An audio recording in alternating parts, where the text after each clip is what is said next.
guys, welcome to lesson 69, factoring the difference of two squares. Back in lesson 64 we learned some different patterns when we were working with squares. One of them was this one.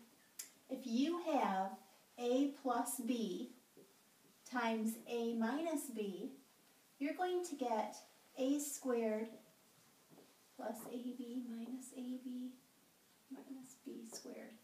These cancel out, so you'd end up with a squared minus b squared.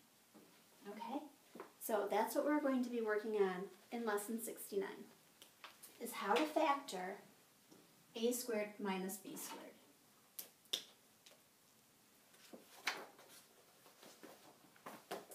So our first one is x squared minus 9. Well, we know that we're going to have two factors. What two things do we multiply together to get x squared? It's going to be x, so we're going to put an x here and an x here. There's no middle term, they canceled out, so we're going to have a positive and a negative, and then we have 9 right here. So the square root of 9 is 3. Okay, and that's how we find that. I'll multiply that out so that you can see that it really works. So x times x is x squared. X times negative 3 is minus 3x. Positive 3 times x is a positive 3x. 3 times negative 3 is negative 9. These terms canceled, and we ended up with x squared minus 9. So this right here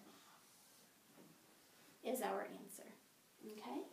Let me do another one.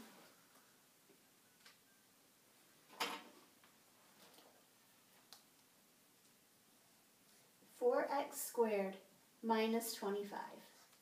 Okay, so the first thing I'm going to do is I'm going to put my parentheses so that I know that I have 2 to work with. Then I'm just going to go ahead and put in my positive and negative.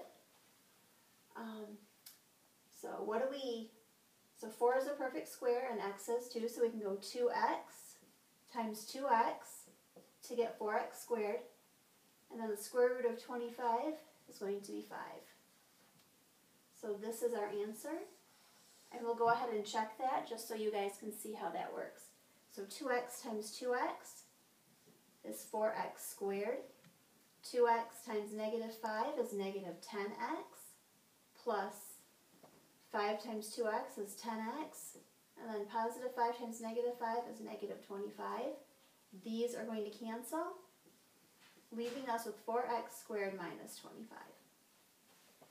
Okay? All right, I have one more that I'm going to do for you. Let me erase this one.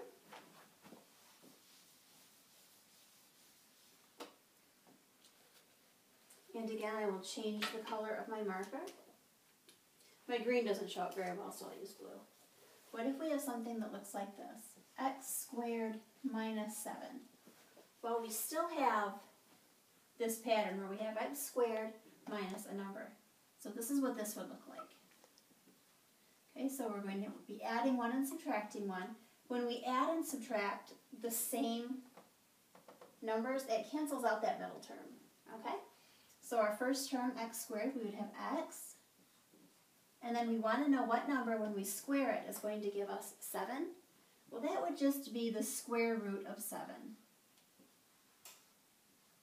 Okay, so this would be our answer.